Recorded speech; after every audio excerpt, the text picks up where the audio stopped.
gudoomiyaha gobolka Maroodijeex ee xisbiga mucaaradka ee wadani Xamse Ciise Cabdi ayaa casho sharaf u sameeyay 20 murashax ee xisbiga mucaaradka ee wadani uga tartamaya doorashada golaha baarlamaanka gobolka Maroodijeex. kulankan casho sharafta ah ayaa ahaa mid isbarasho. ugu horreyn waxa halkaasi ka hadlay murashaxiinta u tartamaya doorashada nagu soo foodale ee baarlamaanka, waxaana ka mid ah hadaladoodii aadan cabdi xuseen aadan cadde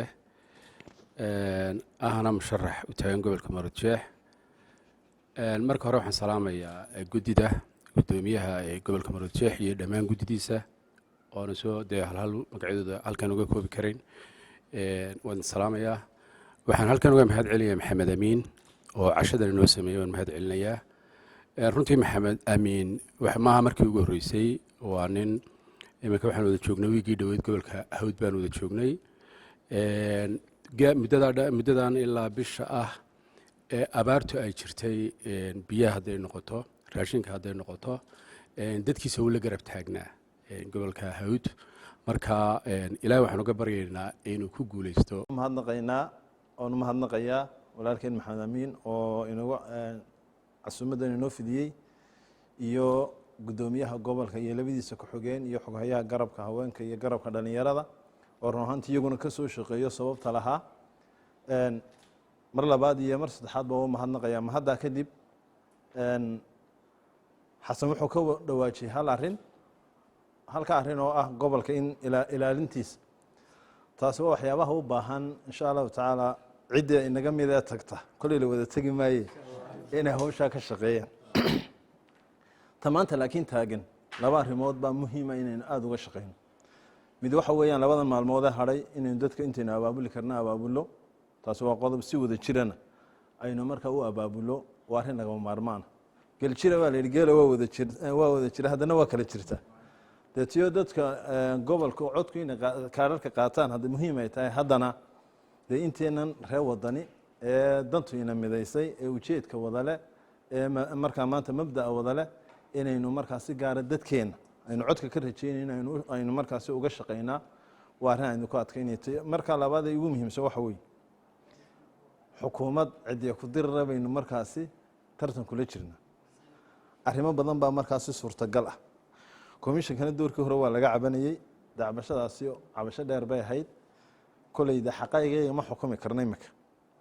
marka laakiin ta maanta taagan waxay u baahannahay laba cisha hadhay diiwaangelinta way iska dhamaanaysaa, kaar qaadashadu way iska dhammaanaysaa.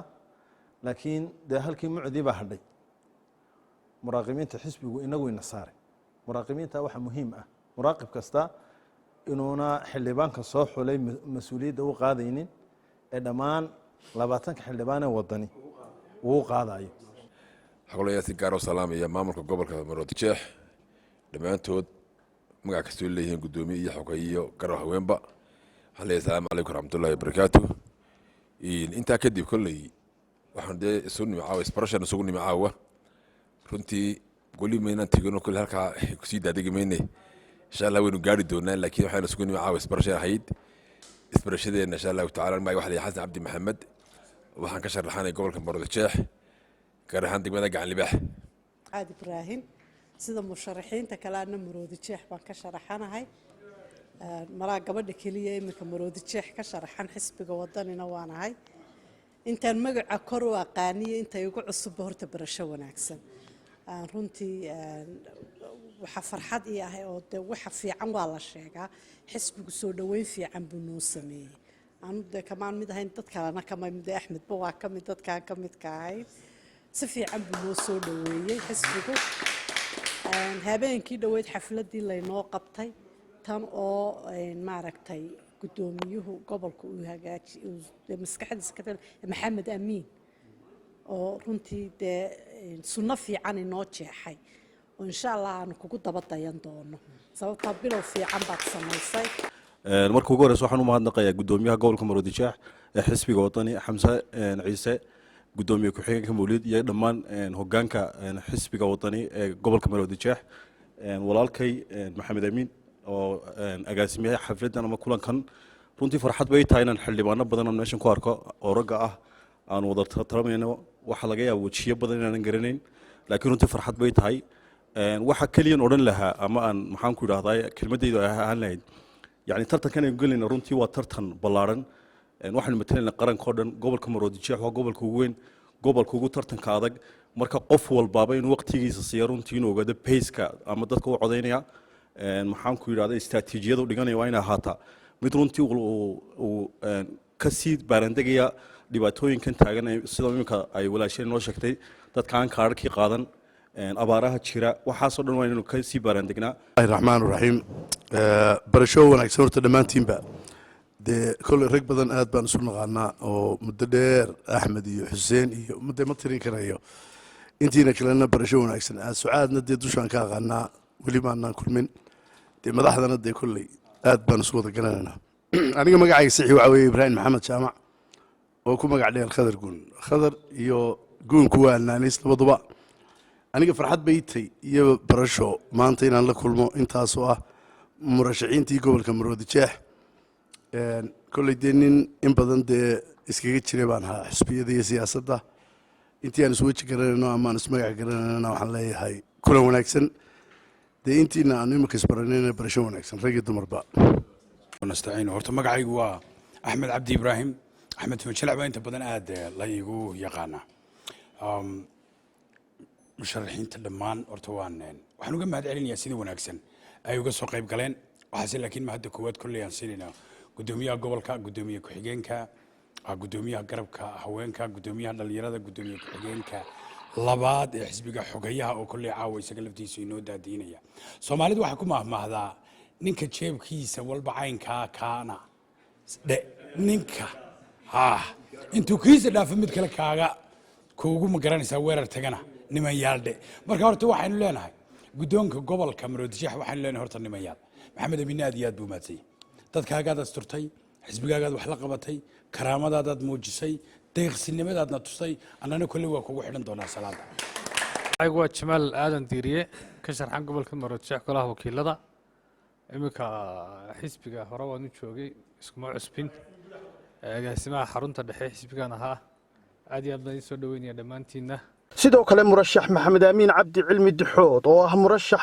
fikirkan ka soo maaxay ayaa ka hadlay cashadan waxaanu yidhi ka salaamayaa marka koowaad gudoomiyaha gobolka Maroodijeex iyo dhammaan maamulka gobolka Maroodijeex ee xisbiga wadani oo ka mid yahay gudoomiye ku-xigeenka gudoomiyaha garabka haweenka heer gobol gudoomiyaha garabka dhalinyarta xogayaha iyo dhammaan mas'uuliyiinta kale bahda saxaafadda iyo waxaan xidhi salaan gooni u jeedinayaa musharaxiinta xisbiga wadani ee gobolka Maroodijeex ee u sharaxan golaha baarlamaanka intiina soo ajiibtay kulankan casho sharafeedka caawa aan anigu idinkaga soo codsaday aad baan idinku mahad celinaya wassalaamu calaykum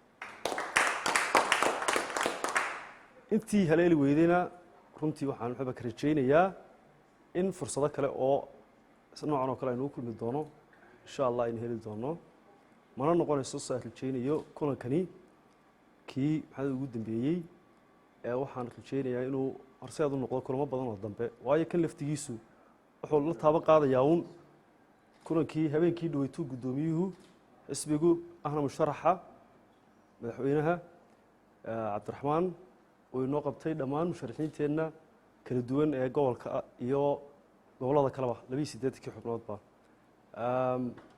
macnaha iyo ujeedka koowaad ee cashadani kolka koowaad waa isbarasho si aynu isu baranno bacda barashana jeedooyinka kale kulleyba waxaan runtii jeclaa isbarashadaas inay noqdo mid inoo dhasha tala wadaag afkaar iyo maxay baa taageeridba maadaama aynu nahay musharaxiin isku duruuf isku xaalad maanta ah kana sharaxan hal xisbi iyo hal gobol oo gobolka Maroodijeex oo ah gobolkii ugu ballaadhnaa gobolada Soomaaliya waxba ka qaadeen gobolada kale kolka xamse waan runtii ugu mahadnaqayaa kulkii hore waxaan u soo jeediyey in 28ka musharaxa golaha baarlamaanka intaba aan kuna noocan oo kala ku yeelano si laakiin beeska hoose ayaa kulleyba wax walba laga soo dhisaa talo wanaagsan uu soo jeediyay wuxuu dhahay horta intaana gobolku Maroodijeex kolka hore maxay baa qiimaha ka duulaa waan ugu mahad celinayaa idinkana waan ugu mahad celinayaa runtii sida wanaagsaneed usoo jiifteen. ugu dambeyntii waxaa halkaasi ka hadlay gudoomiyaha gobolka Maroodijeex ee xisbiga mucaaridka wadani Xamse Ciise Cabdi oo ka waramay ujeedka kulankani. waxaanu yidhi ilaahay baa mahad leh.